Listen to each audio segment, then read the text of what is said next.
It's a high-tech finished Lectern, and it has some detailing on it. We like to call it the Star Trek model. It has a pull-out keyboard shelf. Everything is lockable, by the way. On the interior, you've got 14 rack units of rack rail, and you have a pocket door. So when you've got the door inside, you have easy access to all the electronic equipment. And then, of course, you can lock it up for security.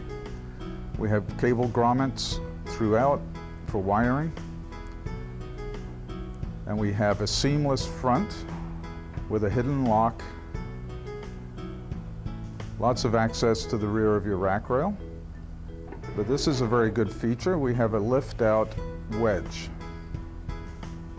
And as you can see inside, there's plenty of wiring access for all your cabling. Now the wedge, we will pre-cut depending on what electronics you're going to insert into the wedge. So when the unit actually arrives on site, all you have to do is put your electronics in, wire up, and you're ready to go.